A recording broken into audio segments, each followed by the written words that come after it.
Greetings, Marsh here, and welcome to episode 9 of my Pyanodon's playthrough. In this episode, we are going to start working on alien life, making things such as seaweed, moss, and sap trees. Enjoy! Now we're getting to the point where we're coming up to some alien life stuff. And I think the best way to present this to you is just to go in order of difficulty in making them, because right now it's unclear what we need all of this alien life stuff for. And I don't really want to do like a huge plan to show you why I would be doing this or that. So instead, I think I'll cover each technology and approach them one at a time. And the easiest thing to work on is the seaweed.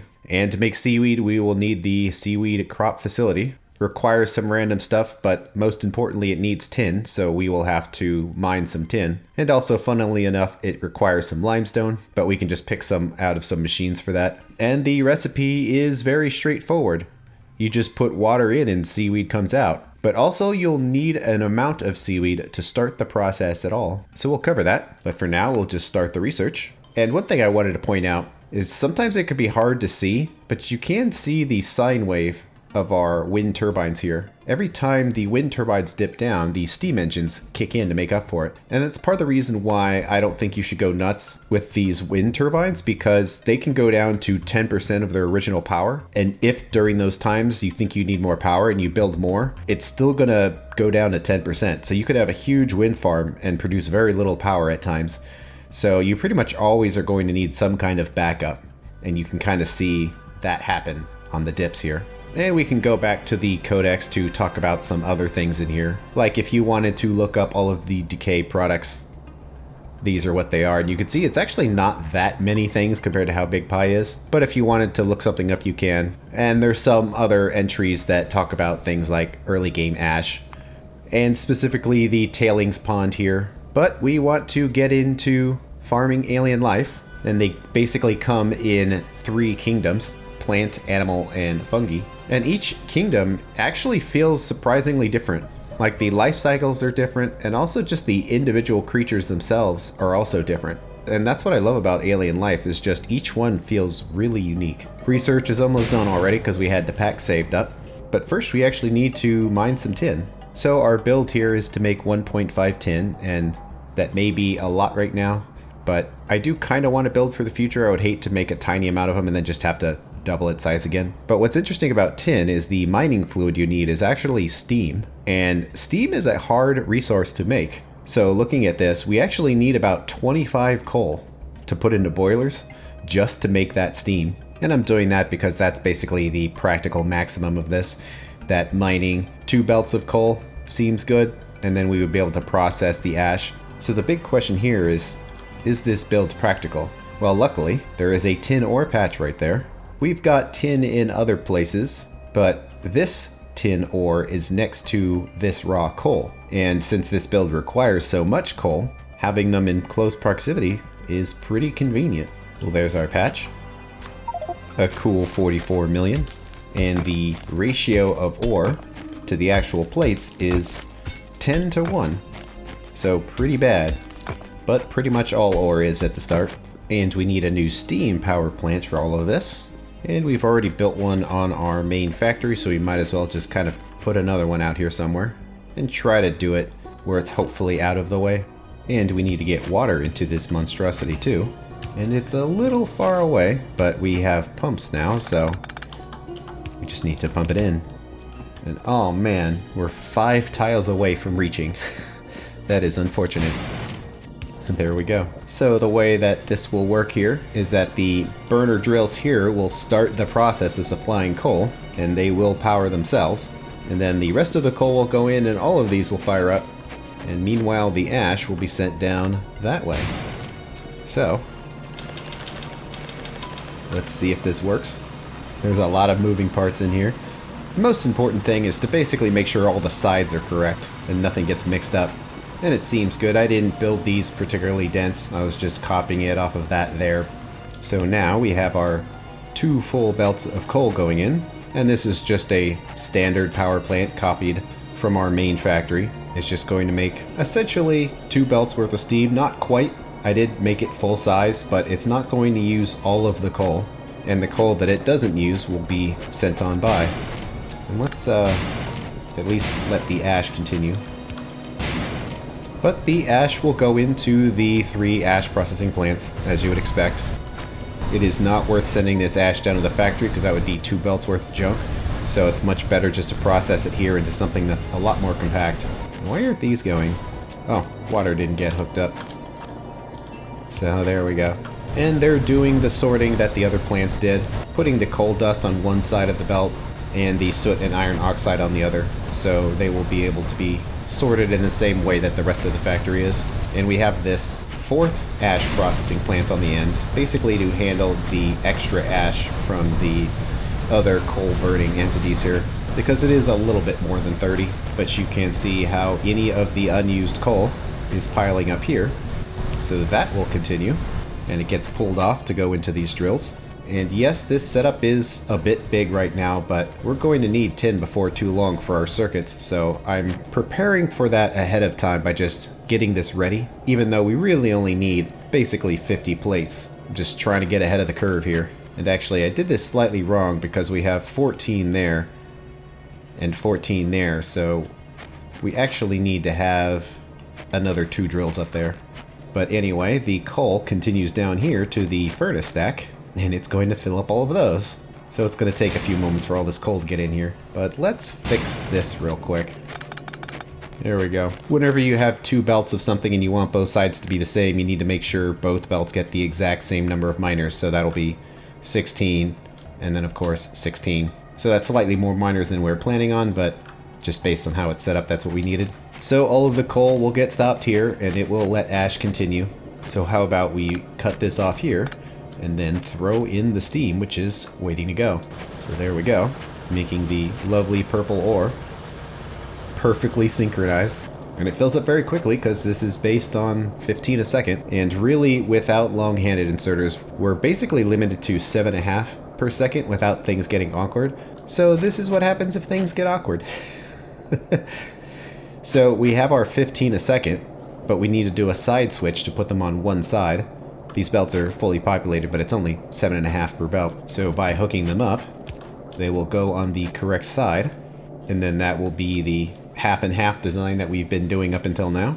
And the recipe for tin is a 10-to-1 ratio, and that requires 40 of the tin to start the process compared to the 10 of aluminum, so it has a very long time that it takes before it could actually fire up for the first time. One nice thing about all of these being burners is we don't have to worry about our electrical network. That suddenly turning all this stuff on isn't going to trash anything. The only thing it's really causing to fire up are solid separators to process the ash. A very slow recipe simply because it's processing 40 at a time. And it's just slow in general. That's a 60-second recipe. So it's going to take a minute. Literally. And there we go. Achievement unlocked. And suddenly it's going to be a big blast of tin. But looks like I set this up wrong because it's actually stopping the ash here. We don't want it to be stopped. Of course, it's going to require a little bit of a belt zigzag in there. It couldn't just line up correctly. But there we go. All of the plates are being put on one side of the belt simply because our processing rate is so slow. There's no point in filling up an entire belt. Even though it would be a buffer, the reason I do that specifically is because if I have to pick up belts later, where'd all the coal go? But if I have to pick up belts later, then that's half the amount of items that I would have to pick up. Could just be that it's building a buffer and it's going to take a little while. But the ash from the miners and the furnaces go into the other side here. But if we follow these 2 belts over here, we can see the end point where we have our plates on one side and the ash byproducts on the other. Basically, we need to combine it with this belt and then they will all go where they need to go, but it's not as simple as just combining them, because of course not. This is probably a good enough as any place to actually drop off our plates. Let's do wooden chests. And there's some more items for our inventory. It's so funny the things that Pi makes you do early game. So by doing this, we can combine this belt with the other ones, and then the resources will go down to where they are ultimately consumed. Well, that felt like a lot of work to essentially make one building, but any new resource would require that. And since we don't actually need the seaweed for anything, we don't really need to plan a build. We're just going to make one. I'm essentially just showing how the Pi alien life works. starting from the easiest thing and working our way up. So this particular building isn't based on any given requirement or need. So we need limestone, and the easiest way is probably just to grab some out of a machine here, and then we can just throw it back in. Although that machine was too filled up, so we had to put it in there. So here we go. We have our seaweed facility, and it's pretty big. It does require water, so it should be near water somewhere. And it doesn't really matter where. This is a nice little spot, so we'll put it in here. And you'll note it has a flashing indicator here, and that essentially means no alien life modules, because this machine actually requires modules to run. If there's nothing in there, it won't go. And this is one of the coolest things about Alien Life, is that you need to find the creature in order to grow it. Even if it's not a part of the recipe, you still need the modules. So I imagine they had to program this in a kind of strange way, and you see like the crafting speed here is a weird number. But ultimately, if you see this flashing indicator, it means there's no modules. So in order to grow seaweed, we need to find some, and it's been floating here the entire time. Technically, you only need one module for the building to start operating, but you really should max it out if possible. It'll just go faster. And we're already here, we might as well grab all of the seaweed. Not that it's particularly valuable, but now we don't have any icky alien life polluting our pristine pond, except for that fish, but it stays. So just put the modules in, and the machine is ready to go. And now you see the crafting speed of the machine is 1. So it is definitely set up for that. And I have no idea where this pipe is going, but let's just use it. And there we go. It's a 50-second crafting time, but since nothing goes into it but water, we don't really care. And we'll put a chest in here and fill it up. But that is the easiest alien life to make. So how about we make something that's a little harder? But before we do that, let's let the machine complete its craft. Just make sure that it works. Of course it does, but I want to see it work. And there it is. I figured we would get an achievement for it, so that was why. So now whenever we need to do a build that involves seaweed, we will have the technology in place to make the modules and make the buildings. So the next easiest thing is probably the moss, but before we can do moss, we need botany. It unlocks the botanical nursery, which is just a building you can use for various alien life plant-based operations. And it does unlock the recipe to reprocess any native flora that have gone bad, and you get essentially a 75% return on them. Whether or not you want to do this kind of depends on how fast they're going bad on you. If you're just getting a few that are going bad, it's not really worth worrying about. But if you have a really long belt and you're finding yourself with chestfuls of spoiled flora, then you may want to use that recipe. But after that, we now can do moss, and that unlocks the moss farm, which is a bunch of stuff, but most notably aluminum plates, which we have now automated so we can make it. And it's a little more complicated. We have a choice of 2 recipes here, where it's muddy sludge and carbon dioxide to make moss. And of course you need more moss as modules for the building to work. Or we can use stone in addition to that stuff to double the output. And the different recipes in alien life are usually a huge improvement from each other. So this first recipe only makes 8 moss, while the second one makes 16. And not only that, but the crafting time goes from 100 seconds to 80. And not only that, but the muddy sludge and the carbon dioxide does not increase. It's simply adding the stone adds all of those efficiencies to it. So my experience is you should pretty much always use the best possible recipe for essentially anything, unless you have a really good reason about why you don't want to. Now we are kind of limited on stone right now because the only stone we're getting is from byproducts from processing iron, but let's do that for now. Looks like all of this is slowly clearing out. This is technically enough inserters for this, it's just got a buffer to go through. So looking at our chest here for spoiled flora, you can see that we have a tiny amount in here that essentially 12 of them have already gone bad and turned into biomass, and we've got another 11 that are waiting to spoil further. So we're making pretty good use of the flora, and we don't really need to try to reprocess that. We can just leave it in the chest and deal with it later, because that's going to be a non-problem for a very long time. And we have a couple of things going on here that are worth looking at. First, note that it says we need 960 moss farms. Well, remember that Hellmod by default does not put modules in. So you need to remember, always put the modules in. And if you control click, it will put all of them. And you can hit the star here to save it as a default, so if you do it again, you won't have to remember to put the modules in. And now the number makes sense. So when thinking about numbers, you just kind of have to guess. And I was thinking to do a full belt of stone here, but it seems like it would be a little big. So I'm thinking we should walk it back to just 6 for now, because still 30 farms is quite a bit. It'll need muddy sludge and carbon dioxide, both of which our factory is already making as byproducts, but because we don't really have any good logic for making sure we can reuse it, it's probably best just to make it from scratch and not worry about it. So muddy sludge would come from soil, and that soil is just mined out of the ground. And we need carbon dioxide too, and we actually have some choices here. The most direct way of making it is from coke. It doesn't take very much coke to do it, but notice how energy intensive it is because it comes out of a high pressure furnace.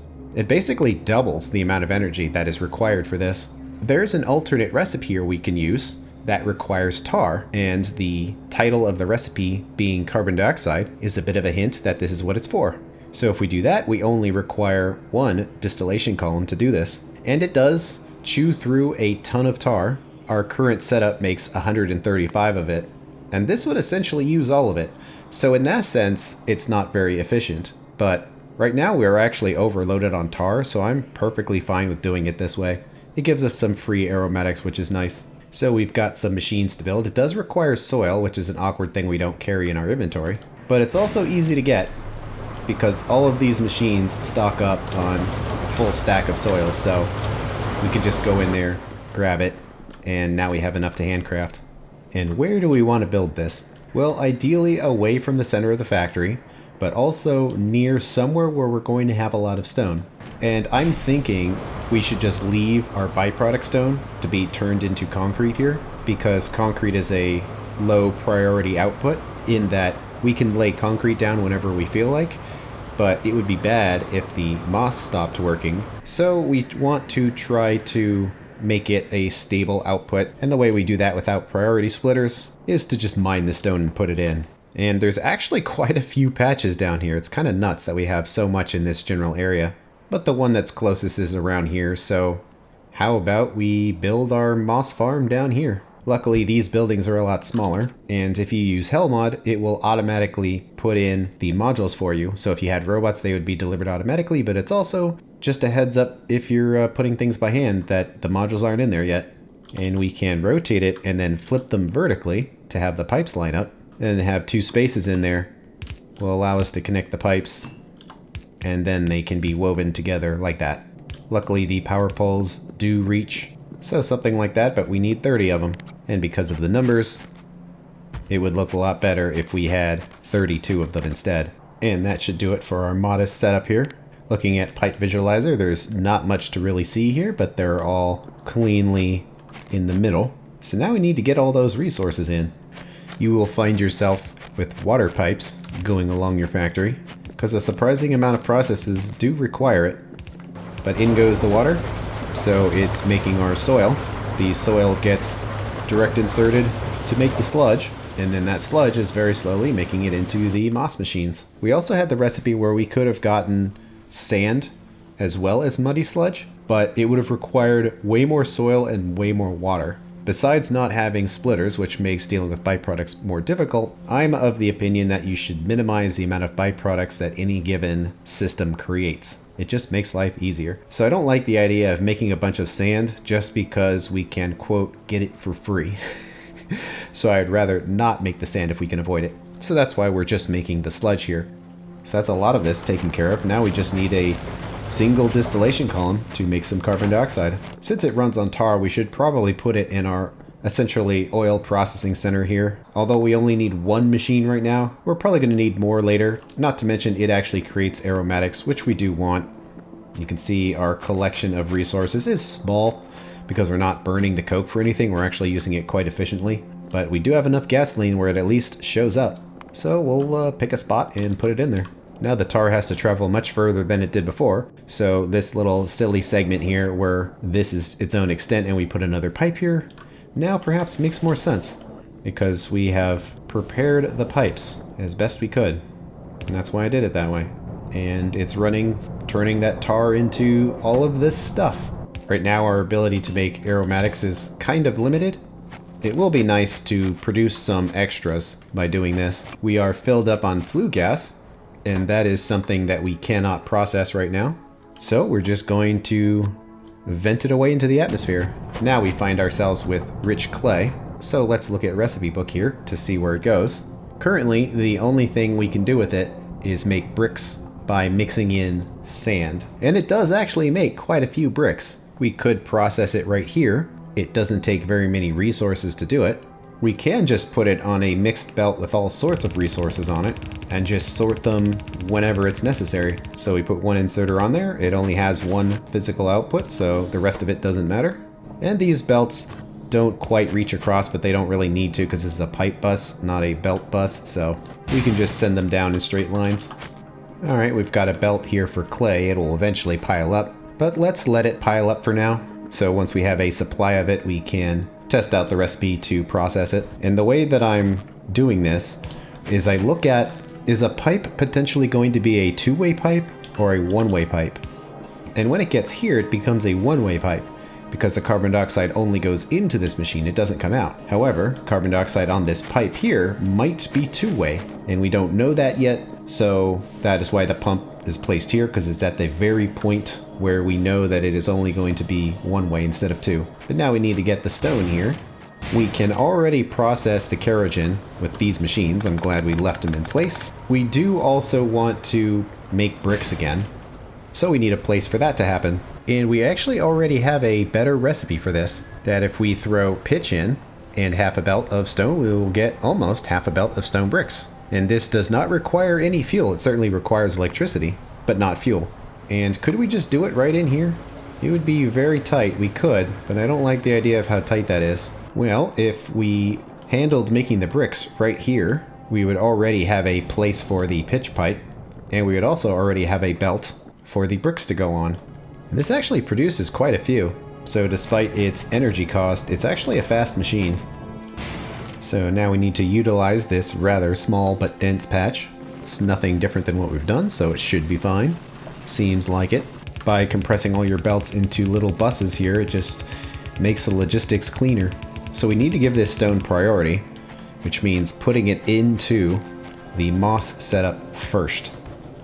So there we go. It is a very roundabout way of doing things. Just trying to make use of the fact that we have all this stone coming in. So I would like to send it to multiple places if we could. But that's just going to go around, and of course, if it had modules, it would run. And I kind of want to handle the stone first. There's a method to all of this madness, I swear. Because these belts are so long, it's actually going to take a while for it to respond to these changes, but I like to do it in this way, but also because of YouTube, I'm trying to show changes in the factory visually. So instead of just saying, trust me, it worked, I want to actually show the resources moving along. And cool, kerogen made it here, so we can hook it up. And these two plants worked before for this amount of kerogen, so they should continue to do so. I'm really liking our increased iron production. With all of these belts that we need to build, it's nice just having them available. Well, while we're waiting, let's clear off all of this rich clay. Since our intent is to produce bricks up here, we might as well directly turn this rich clay into bricks. Because we're not going to be producing resources very fast, I suspect that a stack of coke will go a long way here. And what's interesting to note about coke is it does stack in units of 100. So one stack of coke has way more energy than raw coal. Because if raw coal has 3 megajoules and it stacks in 50, then that means you have 150 megajoules total. But the coke, it's actually 500. So assuming this doesn't run very fast, which I don't think that it will, that we could just put a stack of coke in here and just let the machine run, and it will never clog up or run out of fuel in the time frame that we're going to be using burner assemblers. So we'll give this a shot. So it makes our soil, and this is going to create some muddy sludge as a byproduct. We will just send it down a hole because it's low value and it's not worth trying to save right now. And that makes sand, which goes into here, and it will make our bricks. And I doubt it's going to be very fast, so we'll just say a whitelist of brick. With the stone, we can put it up here on the same belt as these other machines, but by putting it in at the top, it will get priority over these ones, which will only produce it if it is otherwise unavailable. So in goes our half belt of stone, and now it's being produced the efficient way using pitch. And that will put more stone on this belt, so that belt will go down. And here's where things get weird, that we have another belt here, taking all of the stone that wasn't being used, and then put it on the same belt. So we're going to have a belt of stone and bricks. And I'm doing all of this to give this belt of stone priority. If we had splitters and a circuit network, we couldn't. Technically, we have a circuit network now, but I'm choosing to wait on that. So that belt will come along all the way in here, and now it comes in the back of our concrete setup. So perhaps now it's starting to become clear what I'm trying to do here, where I'm trying to send the stone that doesn't get turned into stone bricks into our concrete setup to improve production, but also to tie in this stone with all of our other processes. Because the concrete production has been a bit slow, as you see by all of this snow, that I really wish we had more. But it's working pretty good. It's going to have to fill up all that stone first, but you see that it is going through the clay, and all of this is working correctly. And all of this is slowly moving. We are getting maximum efficiency out of our coke. And the pitch is the thing that is being limited because the pitch is being turned into coke. So as a result, it's always available for us to use to make the bricks. And all three of our output liquids are starting to build up. And tar is very slowly going down. That's why I wanted to save it, is because tar is actually quite valuable. Our moss farms down there are patiently waiting for all of this to be set up. I'm trying to stay focused on one task at a time. So that's kind of why I'm doing it in this order. So if this whole long line of stone belt is correct, we should have now just given priority to all the different setups based in the order we wanted the setups to have priority.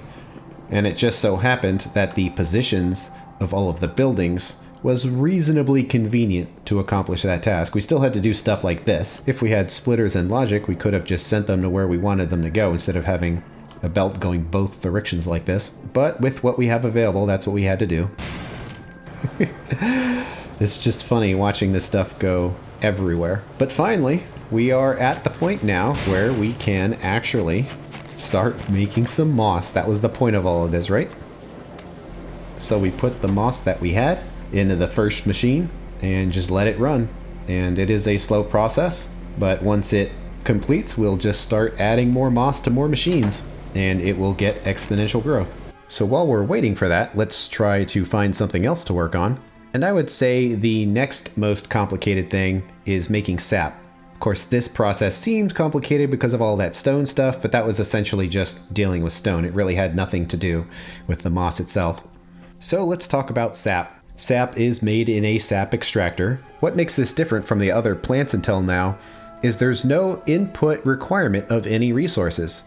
You just put the machine down, put modules in, and you get sap. However, the difficulty here is that the sap tree is not something that you can mine from the environment.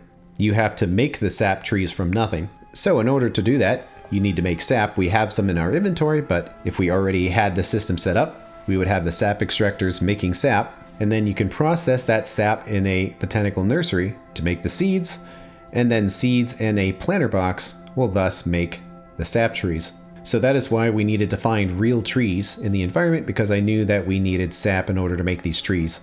So I did this plant after the moss because the moss and the seaweed was generally available in the environment, whereas a sap tree is not. You have to make it from nothing. Is this thing done yet? No. It is a long craft. And there we go, achievement unlocked. And we don't have robots, so we might as well just kind of sit here and grab them manually. And I try to put them on the machines that are closest to the end. That will give us access to them quicker. Twice as many machines, twice as many moss. But that'll take a moment so we can check the rest of the factory and see if anything is noteworthy. Nice, it looks like the stone is now making it to the end here. And it comes around and then gets crushed. And all of this setup that we built here makes concrete. So cool. That should help expand our production and also give us access to a ton of bricks if we'd rather do it that way. So all of that is looking great. Another craft has completed of the moss, so even more gets placed. Well, while this goes, we can take a look at our build for making the sap trees. We don't currently need the sap for anything, so this is solely to make the trees. And since the trees aren't the product that they make, we do need to plant it separately. Because here, if we wanted moss, we just pick them up. But the sap trees are different. That we don't just pick up sap, we actually need a separate process to make the trees. And we'll go with this. We really don't need them fast at all, but if we ever found ourselves in a situation where we wanted them, it could get real annoying if we're waiting around forever for them. So I reduced the numbers so we're down to one machine for making the seeds. And we're starting to build up a meaningful amount of moss. You can see how quickly the growth rate increases, and very rapidly we are filling up on moss, so it is a rare resource no longer. And there we go. All of the moss machines are full. So as far as where to do this, we could do it anywhere. It really doesn't matter because it basically has no input requirement, besides these planter boxes, that is, and those are made for science, so you can really do it anywhere. But it looks like it's running pretty strong now, making lots of stuff. And electricity use is pretty high. That you can see here that we're basically maxing out the fish turbines now. And steam engines are always going to some extent. We do want to see this, where the turbines are essentially always being used, because that will leave some extra space in production for byproducts to be burned away. So if we were to expand again, we would probably want to be burning fuel to do that, but we are surprisingly close to the limit. And looking at where all the resources are going, yeah, it's soil extractors, that makes sense because concrete, and same with the furnaces. So here's what the nurseries look like. They're kind of a strange looking building. It's a little hard to see where the edges are. And putting the trees on a belt seems kind of weird because they're just trees. So how about we just put it in a chest and limit it to 50. So this way we'll have about 200 trees on hand. And then we do need to insert the resources that we have. So let's just put a chest here. And I guess technically we would need 2 chests. And it's a fast machine. Turns the sap into the sap seeds. Sap seeds go along, and it starts making our sap tree. So now we just need the sap extractors to make the new sap, and it can go anywhere. Ideally it wouldn't just be smashed in here, but it would be kind of dumb to put it out here and have a belt going in, so we probably should smash it in. They do function like miners in that they have an arrow for where the resources will go. So we need a bunch of these. And we're not going to need very much, so we can just side load this on one belt and basically shoot it in there. And of course they flash too because they need their trees. That is all of the sap we found in the environment, so start grabbing trees and putting them in. And also because they count as modules, they appear in placeables here, which does make life a little easier. So in they go. It's pretty slow, 4 sap every 80 seconds. But you can put them anywhere, and it'll just make the sap for you. So that is how sap trees work. An alternative to putting this right next to your science setup, especially if the way you built it, pulling planter boxes out of here would have been too difficult for you. It looks like we actually have a lot of boxes left over, so I should probably put these in here. You can just pick up the planter boxes and place them in chests and just pull out of there, because you can say, well, I want to have 100 sap trees.